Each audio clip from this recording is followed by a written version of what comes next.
The sun hung heavy over Makola Market, in Accra, casting long shadows across the dusty ground, where humanity moved in waves of color, noise, and endless hustle.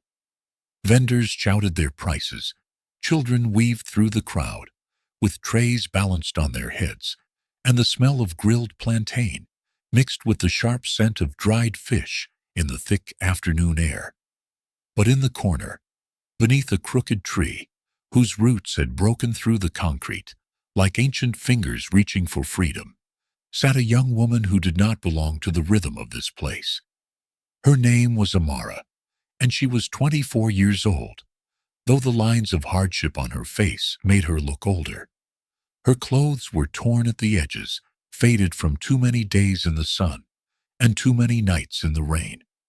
Her feet were bare and cracked, her hair covered with a thin, dirty scarf, and her hands, those delicate hands that once held schoolbooks and her father's gentle prayers, now stretched forward in silence, asking the world for mercy it rarely gave. She did not call out like the other beggars. She did not tug at people's sleeves or fabricate stories of sick children and dying mothers. She simply sat, her eyes downcast, her lips moving in whispered words that only God could hear. Suddenly the peace shattered. A loud, sharp voice cut through the market noise like a blade. "Eh!" Look at her, sitting there like she's waiting for a miracle. It was Ajoa, a thick-bodied woman in her 40s, who sold fabrics near the entrance of the market. Her wrists were heavy with gold bracelets that clinked when she moved, and her head wrap was tied so high it seemed to add arrogance to her already towering pride. She stood with her hands on her hips, surrounded by 3 other women, who laughed at everything she said, as if her words were scripture. Ajoa pointed at Amara, with a finger weighed down by rings. "That one has been sitting there for weeks, every day the same thing, hand out, mouth shut, like the world owes her something." One of the women beside her chimed in, "Maybe she's cursed. When misfortune follows you everywhere, it's not just bad luck, it's something darker." The group cackled, and Ajoa stepped closer to Amara, her shadow falling over the girl like a threat. "Did you hear that, beggar girl? Even the spirits have abandoned you." Amara did not look up. She did not defend herself. She simply closed her eyes and let the words wash over her like dirty water she had learned to endure. But Ajoa was not finished. She bent down, picked up a small stone from the ground, and tossed it lazily in Amara's direction. It landed near her feet, harmless but intentional. Across the street, parked beneath the shade of a large neem tree, a black Range Rover idled quietly, its tinted windows hiding the man inside, who had been watching for the past 30 minutes. His name was Kwame Mensah, and he was one of the wealthiest men in West Africa, a self-made billionaire whose empire stretched from real estate to technology. But today, dressed in a simple shirt, with the air conditioning humming softly around him, he wasn't thinking about his next business deal. He was thinking about his grandmother's words, spoken to him many years ago, when he was just a boy, sitting on a wooden stool in her small compound. She had said to him, "Kwame, my child, when you grow tall and your pockets grow heavy, do not choose a wife with your eyes or your pride. Choose her with your spirit. The woman worthy of you will not come dressed in gold. She will come dressed in truth, and you will know her not by what she owns, but by what she gives when she has nothing left to give." Those words had never left him. And now, as he watched Amara sit in quiet dignity while the world hurried past her, he felt something stir in his chest, something he had not felt in years. His driver, Kofi, glanced at him through the rearview mirror. "Should I go and stop them, boss?" Kwame shook his head slowly. "Not yet. I need to see her heart first." Amara did not cry. She did not shout back. She did not curse Ajoa or call down heaven's wrath upon her tormentors. Instead, she whispered 4 words that only those close enough could hear. Father, forgive them too. Then she rose to her feet, slowly, carefully, as if her body ached from more than just hunger. She gathered the few coins that had been tossed into her small cloth earlier that morning and walked away from the jeers. Her head held neither high nor low, but simply forward. She moved through the market like a ghost until she disappeared into the narrow alleyways that led toward the poorer quarters of the city. Kwame sat back in his seat, exhaling a breath he did not realize he had been holding. Follow her, he said quietly to Kofi, but keep distance. They trailed behind Amara as she walked through streets that grew narrower and darker with every turn. Eventually, she stopped in front of a tiny room at the end of a forgotten alley. The door was barely a door, just wooden planks held together by hope and nails. She pushed it open and stepped inside, and for a moment, Kwame caught a glimpse of her world. A single mattress on the floor, a cracked bucket in the corner, and a faded photograph pinned to the wall. He could feel the weight of it, the loneliness, the loss, the quiet endurance of a soul that refused to break. Kwame was silent for a long moment. Then he spoke, his voice carrying the weight of a decision that would change 2 lives forever. I need to know her story, Kofi. The real one. The one she carries in her heart. Over the next 2 weeks, Kwame returned to Makola Market, but not as the billionaire the world knew.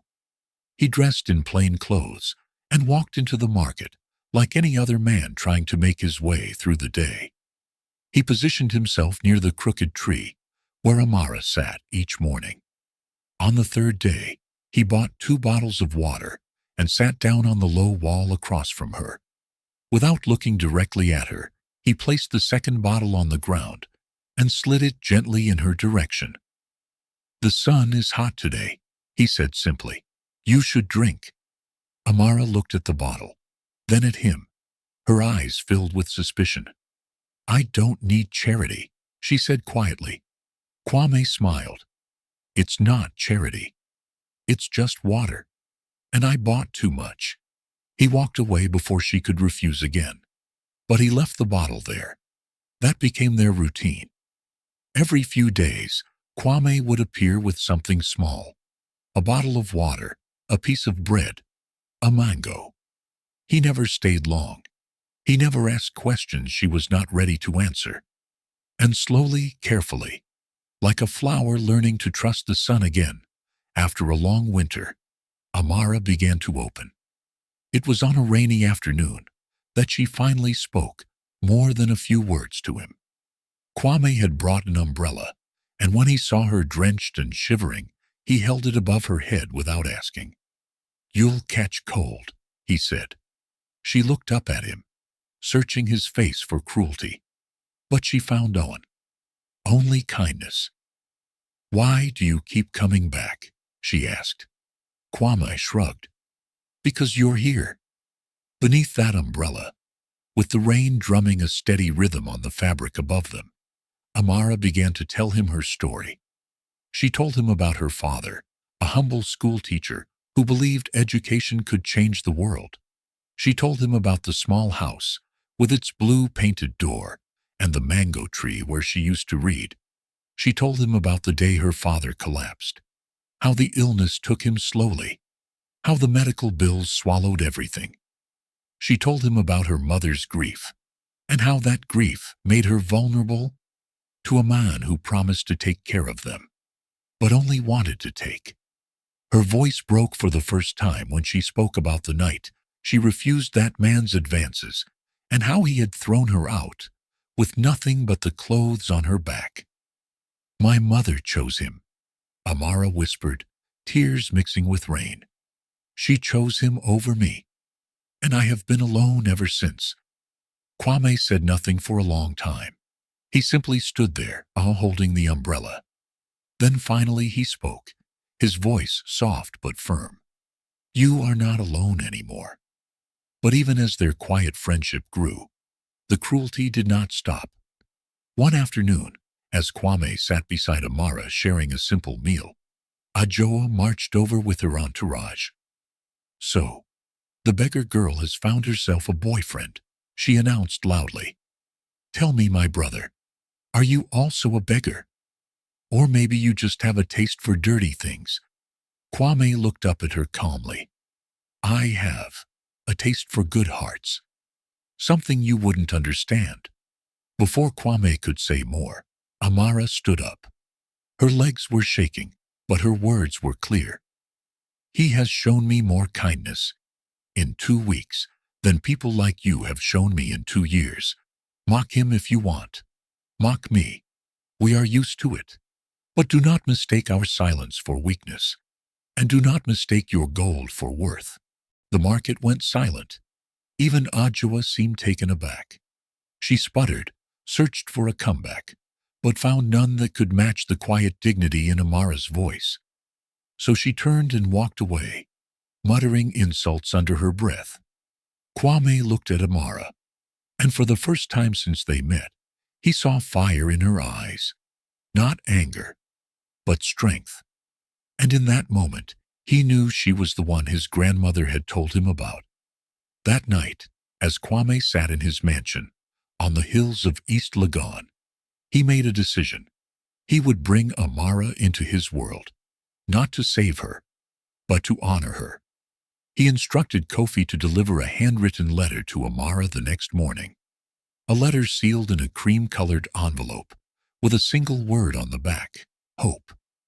When Amara opened it in her small room, her hands trembled. The letter invited her to a gathering, not as a guest, but as an honored presence. It ended with, "You owe me nothing, but I would be honored by your presence." When the car arrived the next evening, Amara got in, wearing the only clean dress she owned.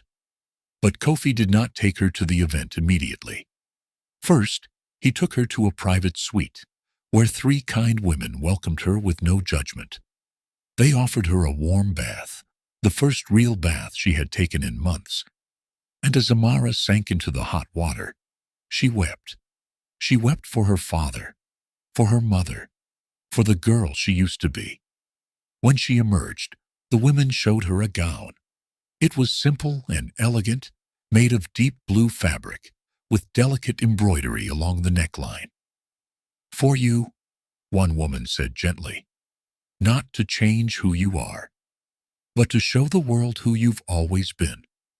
The charity gala was being held at a glass pavilion overlooking Accra's coastline. Inside, the city's elite had gathered: businessmen, politicians, socialites, with champagne glasses. And into this world of curated perfection, Amara walked. Conversations paused, heads turned, whispers rippled through the crowd. Then someone recognized her. Ajoa, invited as a sponsor, stood near the bar, her mouth falling open. That's the beggar from Makola. What is she doing here?" The gossip spread like wildfire. The whispers turned cruel. Amara wanted to run. But then the room fell silent. Kwame Mensah had entered, dressed in a white suit, his presence commanding. He walked directly to Amara, ignoring everyone else. When he reached her, he extended his hand. "May I?" Together, they walked to the center of the room. Kwame turned to face the crowd, Amara's hand still in his. "Good evening," he began, his voice calm and powerful. "This gala was organized to raise funds for those who have fallen through the cracks. But I want to talk about something more important than money. I want to talk about value, about worth." The crowd shifted uncomfortably. "For weeks, I have walked among you, not as the person you see now, but as someone ordinary. And I learned that the world is filled with people who measure others by their shoes, their cars, their addresses. People who throw stones at those who are down and call it justified." His voice grew stronger. "I watched this woman sit in the dust while people mocked her. Through insults, threw stones. And do you know what she did? She forgave them. He turned back to the crowd. I have met women who wore diamonds, but whose hearts were made of stone. I have shaken hands with men who owned towers, but could not build a single genuine relationship. And then I met her, a woman with nothing, and she showed me more grace, more strength, more genuine humanity in 2 weeks than I have seen in boardrooms and galas in 10 years. The room was stunned. I did not bring her here to humiliate anyone. I brought her here because she deserves to be seen, not as charity, but as a human being with dignity and a heart that puts most of ours to shame. Kwame turned to Amara then, letting vulnerability show in his eyes. My grandmother told me that the woman worthy of my love would not come dressed in gold. She would come dressed in truth, and I would know her by what she gave when she had nothing left to give. Tears welled in Amara's eyes. You gave kindness when the world gave you cruelty. You gave forgiveness when you had every right to curse. You gave dignity when everything tried to strip it away. And you saw me, not my wealth, not my name, but me. You asked how I was. No one in this room has asked me that in years. He caught her tear with his thumb. So, I'm asking you a question. Would you allow me to walk beside you? Not as someone above or below you, but as a partner, as someone who sees your worth and wants to spend his life making sure you never forget it again. Amara's voice trembled. Why me? Kwame smiled. Because you are real. Because you are peace. Because you are everything my grandmother told me to look for. Before she could respond, Ajoa's voice cut through. This is insane. You would choose her over women with education, with family? Kwame turned slowly. And what do you have to offer, Ajoa? Gold bracelets, a sharp tongue, the ability to mock those weaker than you. Ajoa sputtered. I worked hard for everything. Then you should understand her better than anyone, Kwame replied. But unlike you, she does it without stepping on others to rise. The crowd murmured in agreement, and Ajoa realized the room had turned against her. She looked around desperately, but found only averted eyes. I didn't mean, but Kwame raised a hand. You meant every word, every stone, every insult. But here is what I hope for you. I hope that one day you learn what she already knows, that cruelty is not strength, that wealth is not worth, and that the person you mock today might be the person who shows you mercy tomorrow. She forgave you, even after everything. That is the kind of woman she is. Kwame led Amara away to the terrace, where the night air was cool and the ocean drifted up from below. For a long time, neither spoke. Finally, Amara broke the silence. I don't know how to be the person you think I am. Kwame turned to her. You don't have to be anyone, except who you are. I'm not asking you to change. I'm asking if you'll let me walk into your world. Amara looked at him and allowed herself to hope. I was so angry when my mother chose him over me, when every door closed. But then I realized anger was just another weight I couldn't carry. So I forgave everyone, not because they deserved it, but because I deserved peace. Kwame nodded. That's why you're stronger than all of them. I'm not strong. I'm just tired of being broken. Then, let me help you rest. Let me be the place where you don't have to be strong all the time. In that moment, Amara made a choice. She too chose to trust. She took Kwame's hand in both of hers and said, with a voice steadier than it had been in months, yes, I'll walk with you, not behind you, not in your shadow, but beside you. Kwame's smile could have lit up the entire city. Beside me, always beside me. 6 months passed like chapters in a book. Amara did not move into Kwame's mansion immediately. Instead, she asked for a small house in a quiet neighborhood, a place she could call her own. Kwame gave it without hesitation, along with an opportunity, a position leading a foundation dedicated to helping displaced women rebuild their lives with dignity. Amara threw herself into the work with passion, creating programs that offered not just money, but skills, community, and hope. She hired women who had been where she had been, and together they built something beautiful. Kwame kept his promise. He walked beside her, attended her events, listened to her ideas, celebrated her victories. He did not try to fix or change her. He simply loved her as she was. The people of Makola Market noticed the change. They saw Amara return, not as a beggar, but as a woman who brought resources and respect to the very streets that had rejected her. And in a twist that surprised everyone, one of her first volunteers was a Joa. The proud market woman had fallen on hard times, and when she showed up at the foundation, Amara could have turned her away. But she didn't. Instead, Amara looked at Ajoa and said, "We all fall sometimes. The question is, do we let it destroy us, or do we let it teach us?" Ajoa broke down in tears, and Amara held her, and something healed in both of them. On a Sunday morning, exactly 1 year after the gala, Kwame and Amara stood together in the small church where his grandmother was buried. They exchanged vows there, surrounded not by the elite, but by people who mattered.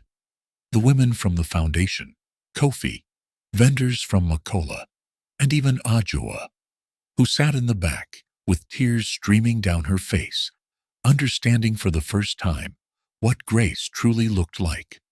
When they walked out hand in hand, they didn't head toward the mansion. Instead, they walked through Makola Market, Amara in her white dress and Kwame in his suit, greeting vendors and children, stopping to buy fruit from the same stalls where she had once begged. They walked as equals, not as savior and saved, not as rich and poor, but as two souls who had found each other in a world that mistakes worth for wealth. The narrator's voice drew toward its close. A tree is known not by its shadow, but by the fruit it bears. The stones thrown at you today may become the foundation upon which you build your palace tomorrow. Life does not always reward the loud or the proud, but it always rewards the pure in heart. You are seen, you are valued, and your story is not over. It is only beginning.